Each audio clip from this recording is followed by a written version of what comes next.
Good morning students. आज हम आपकी बुक फुटप्रिंट विदाउट फीट का थर्ड लेसन पढ़ने वाले हैं। लेसन का नाम है द मिडनाइट विजिटर और इसके राइटर हैं रॉबर्ट आर्थर। इसके अंदर 4 कैरेक्टर्स हैं। पहला है Ausable. Ausable is a secret agent expecting to get a very important report. Ausable जो है वो एक सीक्रेट एजेंट है और इस टाइम पे जो है वो एक बहुत ही इम्पॉर्टेंट एक रिपोर्ट है, सीक्रेट रिपोर्ट, उसका इंतज़ार कर रहा है। ठीक है।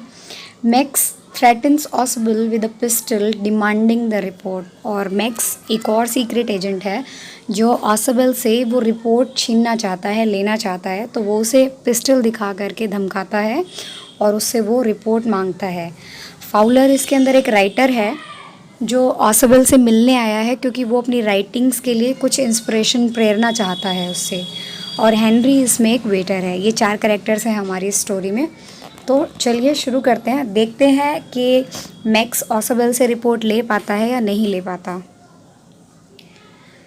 Fowler has come to meet Ausable to get some inspiration from his writing. Fowler जो है एक राइटर है जो ऑसबल से मिलने के लिए आया है क्योंकि वो उससे अपनी राइटिंग के लिए, मतलब जो वो लिखता है नॉवेल्स वगैरह या स्टोरी वगैरह, उनके लिए प्रेरणा लेना चाहता है।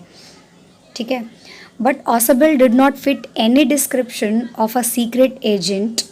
कहते लेकिन ऑसबल जो सीक्रेट एजेंट है वो किसी भी तरह से किसी सीक्रेट एजेंट के डिस्क्रिप्शन में फ़िट नहीं होता। यानी कि उसने जो सीक्रेट एजेंट्स के बारे में पढ़ा हुआ था फाउलर ने कि सीक्रेट एजेंट्स के हाथ में पिस्टल होती है, वो बहुत स्मार्ट होते हैं, इस तरह की जो बातें उसने देखी थी।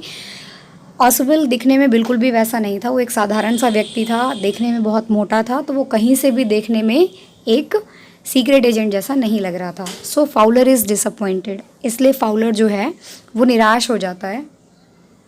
But when they enter Ausable's room, लेकिन जब वो दोनों ऑसबल और फाउलर जब उसके कमरे में घुसते हैं, a man with pistil is standing in his room. तो उसके रूम में एक आदमी हाथ में पिस्टल लेकर के खड़ा हुआ है। This is max. और ये जो आदमी हाथ में पिस्टल लेके खड़ा हुआ है इसका नाम मैक्स है, अनदर सीक्रेट एजेंट, जो क्या है एक और दूसरा सीक्रेट एजेंट है। ही डिमांड्स द रिपोर्ट। और अब वो उसको पिस्टल उसने हाथ में ली हुई है और उसको डरा करके वो कहता है कि वो रिपोर्ट मुझे दे दो। Ausable uses his quick wit and makes a story of a non existence balcony. अब ऑसबल क्या करता है, अपने दिमाग का यूज़ करके वो क्या करता है, एक झूठी कहानी बना देता है एक नॉन एग्जिस्टिंग बालकनी के बारे में। यानी कि वो क्या कहता है कि उसकी विंडो के नीचे एक बालकनी है और वो उसको बोलता है कि इस बालकनी से अक्सर लोग मेरे कमरे में घुस आते हैं, इसके लिए मैं जो होटल के मैनेजर हैं उसको डांटने वाला हूँ। ठीक है। वो उसे यकीन दिला देता है कि उसकी खिड़की के पास, खिड़की के नीचे एक बालकनी है जिसमें से लोग आ जाते हैं। Then there is a knock at the door. और इसके बाद क्या होता है, जिस रूम में वो है वहाँ दरवाजे पर एक नॉक आती है, मतलब कोई दरवाज़ा खटखटाता है। Ausable says that it must be the police as he wanted them to check on him. Ausable कहता है कि ये पुलिस ही होगी क्योंकि उसने ही पुलिस को कहा था कि वो आकर के उसे चेक कर ले, उसको देख ले, क्योंकि वो बहुत ही इंपॉर्टेंट पेपर लेने जा रहा था और वो इन पेपर्स के लिए एक्स्ट्रा प्रोटेक्शन चाहता था, सुरक्षा चाहता था, इसलिए उसने पुलिस को कहा था कि पुलिस उसे आकर के देख ले। Max gets frightened and says. अब मैक्स डर जाता है जब उसे लगता है कि बाहर पुलिस है और वो कहता है I will wait on the balcony. वो कहता है कि मैं बालकनी पर इंतज़ार करूँगा। सेंड देम अवे और आई विल शूट यू।